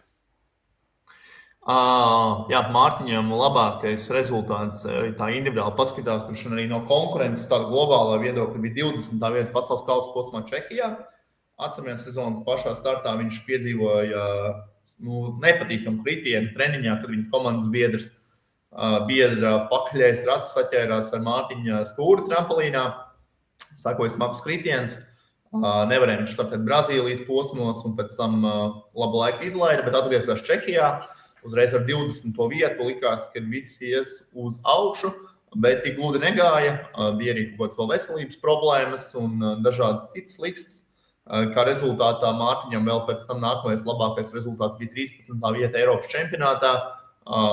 Arī labs rezultāts, bet jāņem vērā, ka tā konkurence salīdzinot ar pasaules kausu arī bija skaitliski mazāk. Jā, tur startēja Pitkoks un tādā augstu top līmenī tur bija ļoti daudz labu braucēju, bet varbūt tas skaitliskums nebija tik liels, kāds ir pierasts pasaules kausos.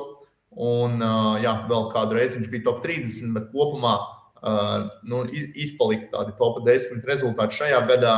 Vēl gan jāatzīmē arī Čehijas kausā top 3 vieta un arī pašā sezonas startā vēl bija top 3 vieta, bet kopumā nav tā pati izdevusi sākā sezona Mārtiņam, ņemot vērā, cik augsta latiņa viņš mums pats ir uzlicis iepriekšējos gados, bet atliek cerēt to, ka 1.1 Mārtiņš atradīs savu labu komandu vai arī iebrauks individuāli, tad spēs atrast nodrošinājumu, lai varētu piedalīties pasaules kausos.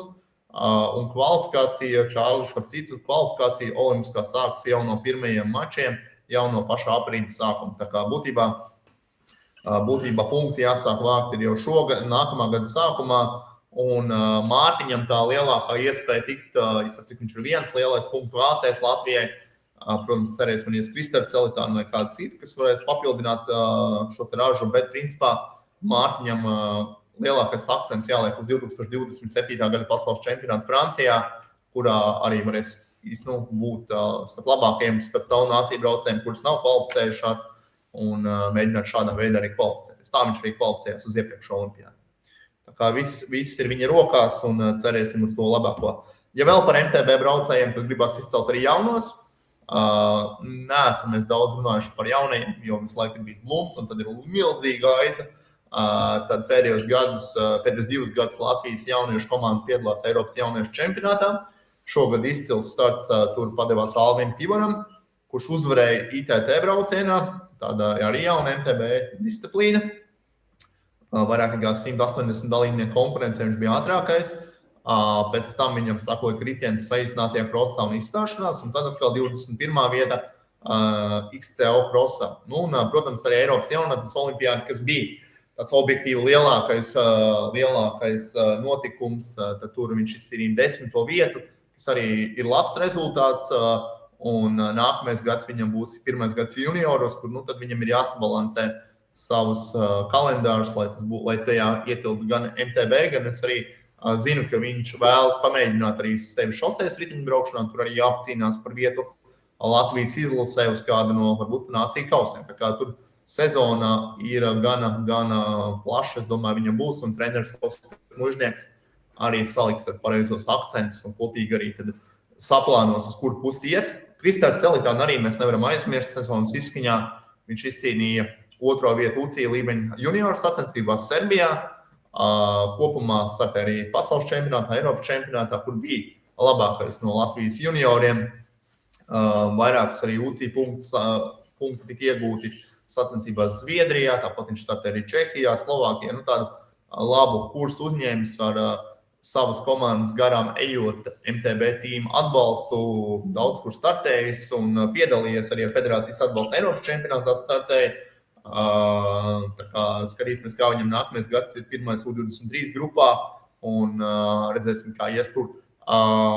Jāatzīmē arī vēl pāris sportists, konkrēti viens sportists, Olivers Šika, kurš arī ļoti sekmīgi sevi parādīja Eiropas jauniešu čempionātā, bija top 15. saīsinātajā krosā, un arī pēc tam olimpiskajā krosā arī bija gana labā vietā, top 20, tā kā arī jaudīgs braucējs, kuram es domāju, ka nākamā sezona jau būs nākamajā grupā, U16 grupā, kur arī jāpieliek vēl kāds solīts uz priekšu, lai varētu sekmīgi virzīties uz priekšu un arī pacīnīties par vietu ne tikai MTB, bet arī šosejas izlase.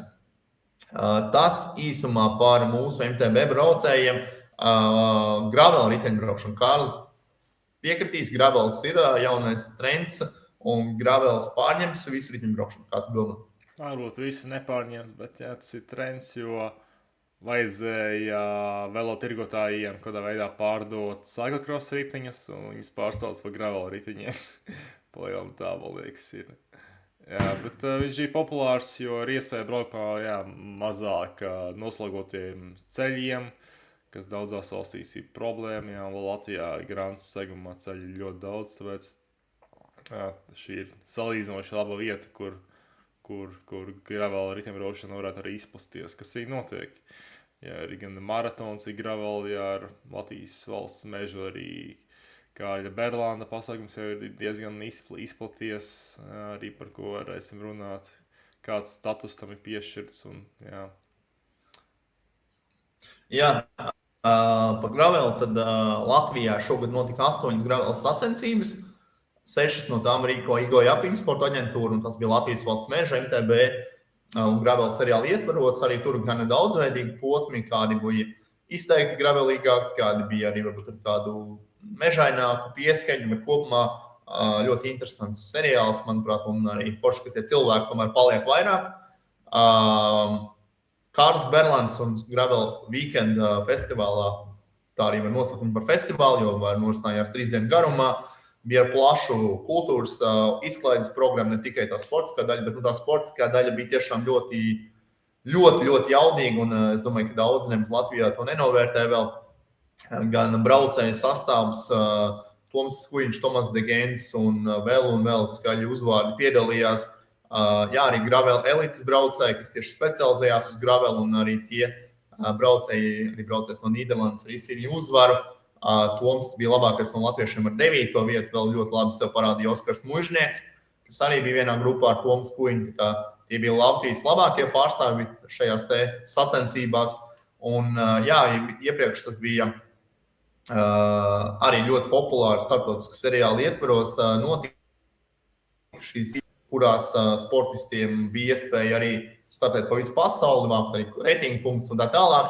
Tad nākamajā gadā Gravel Weekends jau pārceļās nākamajā statusā un kļūst par UCI pasaules sērijas, pasaules kausa izcīņas sacensībām. Un no tām būs iespēja kvalificēties arī uz pašu galveno notikumu uz pasaules čempionātu. Tā kā Tukumā augustā sākumā būs šīs pasākums ar startu Šloku. Manuprāt, bija Šlokenburgas muižā, tā kā arī ļoti skaistā vietā Tukuma novadā pries tāds vēl jaudīgāks pasākums. Es domāju, ar vēl spēcīgāku dalībnieku sastāvu. Un, protams, tas ir liels gods Latvijai, ka pie mums notiek pasaules kausi, jo nebija jau tik bieži mums notiek kādi pasaules kausa izcīņas līmeņa sacensības. Un prieks, ka Kārlis Berlāns ar savu komandu, Kaspar Čiksti, protams, un varbūt arī pārējiem ir par šādiem te svētkiem parūpējušies. Tā kā tikai uz priekšu un arī, protams, jāatbalsta šādas idejas. Un tas minimālais atbalsts, kā mēs to varam darīt, ir vienkārši piedalīties sacensībās un kuplināt dalībnieku skaitu, lai pietuvotos vismaz šiem te 500 dalībniekiem, kas varētu būt tāds pietiekami reāls mērķis, ko gribētos, es domāju, sasniegt. Un Latvijas čempionāts notika gravel riteņbraukšanā Vivus LV, MTB maratona posmā Opekalnā, kas bija Alūksnē, arī es biju uz vietas, un arī es pirms tam izbraucu trasi. Trase, protams, no tāda klasiska gravel riteņbraukšanas absolūts, varbūt nestandarts. Laika apstākļi viņu padarīja par vēl daudz lielāku nestandartu, jo tiešām ne tikai tajās dienās, bet vēl visu vasaru līja spēcīgas lietas, un visā Latvijā līja, bet Alūksnes novadā jo īpaši. Tāpēc nekādā veidā negribētu nopelt organizators, tieši pretēji gribētu viņus uzslavēt par drosmi un par to, ka viņi centās un darīja visu no sevis iespējamo. Katrā ziņā nākamajā gadā gravel čempionāts norisināsies Gulbens novadā, arī relatīvi netālu kaimiņu novadā, Rankas kartona fabrikā Latvijas valsts meža seriāla ietvaros, un tur Matīs Kauls rūpēsies arī par trasi, tā kā arī tur būs atkal nedaudz cits fokus, varbūt uz tādu pierastāku gravel ceļiem, vairāk, varbūt mazāk būs pļauju posmi, bet būs varbūt vairāk tieši lielāki un platāki grants ceļi, tā kā es domāju, ka arī tas būs interesants un noteikti gravel cienītājiem būs pa ceļam, un tā kā aicinu arī gatavoties. Latvijas čempionāts MTB maratonā nākamajā gadā atgriežas Vivus LV MTB maratona ietveros un notiks Jaunpiebalgā, tā kā arī tur jauna vieta čempionātam, ļoti labs un zināms organizators, tā kā būs forši. Treka riteņbraukšana arī veids, pie kā mēs neesam praktiski pieskārušies, bet mēs nevaram Kārli to laist garām. Mums ir viens uzvārds, kas mums jāskandina gada no gada, ja viņš par sevi liek runāt. Kurš tas ir? Ainārs Ķiksis. Tieši tā, Ainārs Ķiksis, mūsu mohikāns labākajā ziņā. 2 zelta medaļas pasaules masteru čempionātā, vīru M50-54 grupā, atkal cīņas par pasaules rekordiem. Ainārs tiešām ir tāds īsts paraugs savos gados būt tik aktīvam, un arī zinu, ka viņam nav viena alga par Latvijas riteņbraukšanu. Viņš man ne ļoti bieži, bet ir zvanījis. Mēs esam daudz runājuši, un noteikti Aināra viedokļi ir vērts ieklausīties. Skaidrs, lai Latvijā nopietnāk treka riteņbraukšana attīstītos, ir nepieciešama vēl vairāk. Es pat neteiktu, ka treks ir galvenā problēma, jo treks mums ir paņemējušās 150 km attālumā, kas priekš tādas citu valstu standartiem nekas ārkārtēs nebūtu, bet svarīgi ir tiešām entuziasti, kuriem vispār tas interesē kā tā, un uz tavu pamatu arī tad var veidot attīstību, un tie entuziastiem būtu jābūt, protams, treneriem, zem kuriem ir jaunie sportisti, jo viss cieņa Aināram, bet viņam jau ir virs 50, viss cieņa Vitālijam Korņīlovam, bet viņam jau tojās 50. Tā kā tas fokus ir jāliek uz jaunajiem, un svarīgākais, lai treneri arī, kuriem tas tiešām ir interesanti, lai viņi nāktu ar savu iniciatīvu, un tad arī kopīgiem spēkiem ar federācijas atbalstu, ar Aināra Ķikša atbalstu, var veidot sistēmu, attīstīties un iet uz priekšu šajā riteņbraukšanas veidā. Bet pēdējais, ko man gribētos arī akcentēt un par ko gribētos runāt, ir CX velocross, jeb cyclocross riteņbraukšana, kas, manuprāt, pēdējos 3 gadus Latvijā ir atzimusi. Cik plaši vai ne plaši, to varam diskutēt, bet viņi ir atzimusi. Ja iepriekš mums bija tikai vienīgi vienas sacensības Salaspilī, tad šogad jau varam teikt, ka bija vesels seriāls, 5 posmos Latvijas kauss. Un šeit īpaši jāatzīmē Matīs Kaļmerš. Matīs ar savu iniciatīvu, ar savu mērķtiecību un arī vecāku ģimenes atbalstu ir tiešām paveicis labu darbu. Pirmkārt, sarīkojot Salaspilī godam Latvijas čempionātu ar superīgu atmosfēru, ar daudz cilvēkiem, ar labu trasi, interesantu trasi, bet arī tā viņa ideja par seriālu kā tādu arī vainagojās jau pirmajiem panākumiem. Mums bija seriāls, vienmēr ir daudz uzlabojumu lietu, bet princips kā tāds, kad ir vairāk posmi un viņas rīko vietējie entuziasti, ir pareizs. Mači notika Dobelē, Valmierā, Kuldīgā, arī šajā pašā Salaspilī un Smiltenē. Un katrs vietējais organizators izdarīja labāko, ko var tajā brīdī, lai uztaisītu tiešām foršas sacensības. Un nākamajā gadā arī jau mums ir plāns par seriālu, ir arī jaunas vietas, plānots viens no posmiem, ļoti iespējams arī Ozolniekos, tāpat tās saglabāti esošie posmi lielākā daļa, un Latvijas čempionāts ir ieplānots Dobelē, Ķesarciema estrādē, tā kā tur arī būs ko iespringt, lai tas viss attīstītos un arī varētu notikt. Bet gribās atzīmēt tieši Matīs un viņa ģimenes aktīvo iesaisti šajā te visā. Un vēl ko nepieminējām arī par MTB. Tad divas lietas. Pirmā lieta - MTB Cross seriāls. Šajā gadā notika 4. gadu, jau pēc kārtas, un arī bija 5 posmi. Ir nostabilizējies tādā ziņā, ka seriālam ir stabili rīkotāji, jau kuro gadu bija arī savs ģenerāls sponsors, tad vienot jaunas vecuma grupas, jauni braucieni tika veidoti. Nākamajā gadā arī plānot ir 5 posmi. Nebūs, diemžēl, vairs Daugavpils posma, bet tā vietā būs jauns pārsteiguma posms sezonas izskaņā, ko es varbūt tagad vēl uzreiz neatklāšu. Tāpatās arī Latvijas čempionāts XCO krosā un XCC, jeb saīsinātajā krosā, mums notiks Ikšķelē, Blumberga ģimenes mājas trasē, kas arī Allaž tiek iekopta un Allaž viesmīlīgi visi tiek uzņemti tur. Otro gadu šogad notika tur pēc kārtas sacensības. Nākamgad, kā jau teicu, Latvijas čempionāta tituls viņam uzticēts. Pie tam arī ne tikai Latvijas, bet arī sadarbībā ar Lietuvas federāciju tas būs arī Lietuvas čempionāts. Tāds interesants kopā salikums arī XCO krosā un arī vēl viena lieta MTB Downhill riteņbraukšanu. Tur gribētos uzteikt Gustu Ošmucnieku un viņa aktīvo darbību, jo Gusts tiešām veic lielisku darbu. Gaiziņkalnās arī, ko teica Latvijas čempionāts, tāpat kopējā šī Downhill komūna veidoja arī Baltijas kausa posms Latvijā un būs tāds fanātisms un arī, ja paskatāmies plašāk, arī viņa darbs kopā ar kolēģi Edgaru arī pamtraka attīstības veicināšanā Latvijā tiešām ir novērtējums un prieks, ka viņi arī šo darbu veic. Varbūt vēl pašā nobeigumā, pirms došu Kārli tev tādas rezumējuma vārdus par tiesnešiem. Arī gribētos atzīmēt tiesnešu. Šogad Eiropas čempionātā MTB jauniešiem tiesnešu komandā strādāja Vladislavs Sokolovs. Eiropas un pasaules BMX čempionātos strādāja Kristaps Konrāds tiesnešu komandā. Un arī Kārlis Berlans, Dits Zālīts, Kaspars Bilāns, Liena Krauze un Elita Grašiņa strādāja šosejas riteņbraukšanas UCI līmeņa starptautiskajās sacensībās. Prieks redzēt, ka arvien vairāk latvieši ir startautiski iziet ārā. Noteikti pie panākumiem jāmin Tomas Kuģņa iekļaušana UCI atlētu komisijā. Tas ir arī mega panākums Latvijai. Domāju, ka tik mazai valstī tiešām mega tas ir panākums. Un pirmām kārtām Toma harizmātiskā personība, Toma kontakti, Toma sniegums trasē pamatā jau arī veicina to, kad viņu novērtē arī braucēni. Viņš ir ievēlēts un tas ir milzīgs gods Latvijai, ka mums ir savs atlētu komisijas pārstāvis. Noteikti visu nevaram mēs izstāstīt šajā jau vairāk nekā stundā, bet Kārli, varbūt tev ir kādas lietas, ko es esmu aizmirstis vai ko gribētu papildināt. Rutīnā lieta, par ko mēs neplānojām, to, ka Dana Roža uzvarēja pirmo reizi Latvijas čempionātā grupas braucienā pēc ilgiem gadiem. Jā, viņa bija palikusi otrajā, sazina cik reizes 5, 6, 7, neatceros.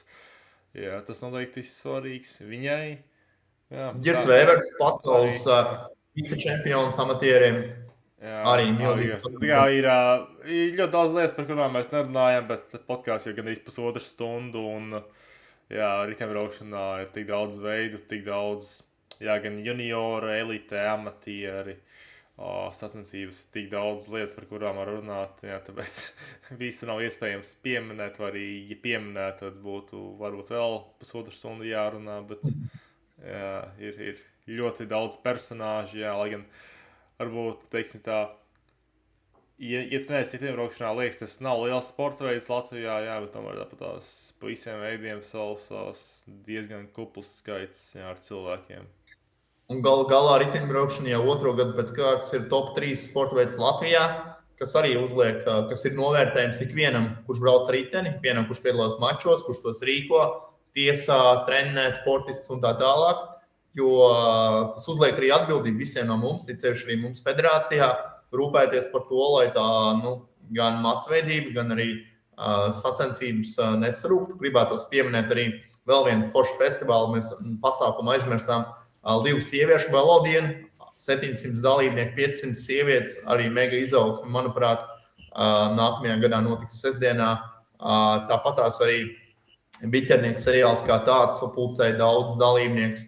BMX riteņbraukšanā, Kristalden, BMX Latvijas kausa, Latvijas čempionāts BMX, kas bija arī ļoti labi saorganizētas sacensības un ģenerāla mēģinājums pirms Eiropas čempionāta. Varētu tiešām vēl stundām runāt par visu, bet tas fokus šodien bija tieši uz tiem sportiskiem rezultātiem, par to, kur mēs esam bijuši, ko mēs esam darījuši. Un vienu vēl gribētos teikt, ka šis gads manā skatījumā ir bijis izrāviena gads jauniem riteņbraucējiem. Mēs runājam ar vienu vairāk jauniem riteņbraucējiem, junioriem, jauniešiem, jaunietēm, BMX sportistiem, kas tiešām ir tādi ievērojami soli spēruši uz priekšu. Un ja man arī līdzīgi kā tev, kas tad būs aiz skuiņa Neilana Liepiņa mugurām, tad šobrīd nevaram neko, nevaram garantēt neko, bet ir cerība un ir materiāls, pie kā vienkārši jāstrādā. Nākamais ir 2. junioru gads mūsu kodolam.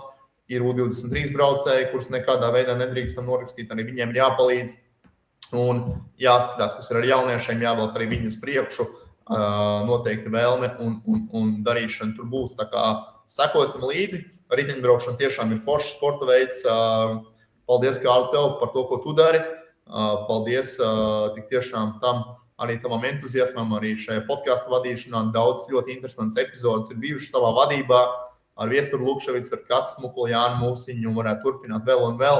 Tas viss, ko tu dari, ir ļoti svarīgi un noderīgi, un jo vairāk mēs domāsim, liksim domāt cilvēkiem, jo es domāju, mēs arī tikai paši iesim uz priekšu. Katrā ziņā nedzīvojam, to, ko var novēlēt, nedzīvojam pašlapnumā, ejam uz priekšu, nekad neesam apmierināti līdz galam ar visu izdarīto, vienmēr atstājam kādus 5%, ka jāpieliek vēl, un ejam uz priekšu. Un, diemžēl, bet arī ir jāpasaka nobeigumā skumjas ziņas, jo ļoti daudz pēdējās dienās ir pārņēmis šokējošā ziņa, ka, diemžēl, Normunds Zviedris ir devies aizsolē ļoti spēcīga personība Latvijas riteņbraukšanā.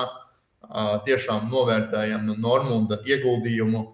Un jāatzīst kopumā, šis gads ir bijis ļoti sāpīgs Latvijas riteņbraukšanā, jo mēs esam šķīrušies no 5 zināmām personībām Latvijas riteņbraukšanā.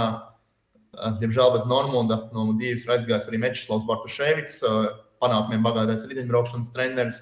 Tāpat arī Sergejs Lepers, arī aktīvs bijušais riteņbraucējs, velo veikalu vadītājs. Ringolds Kalninieks, izcilais Ringolds Kalninieks, diemžēl ir devies taissaulē. Un visbeidzot arī Edgars Račs, ilgadējs vecākais dalībnieks visos Latvijas velo pasākumos, diemžēl arī ir atstājis mūs. Tā kā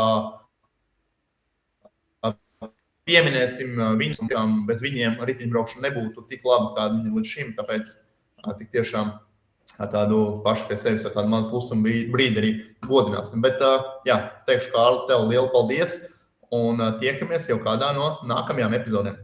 Lai visiem panākumiem bagāts 2026. gads. Jā, arī liels paldies Tomam Marksam. Jā, tomēr bez viņa Latvijas riteņbraukšanā ne tuvu nebūtu tādā līmenī. Jā, tik daudz lietas jāizdara. Jā, tāpēc paldies, ka klausījāties. Paldies, Kārli.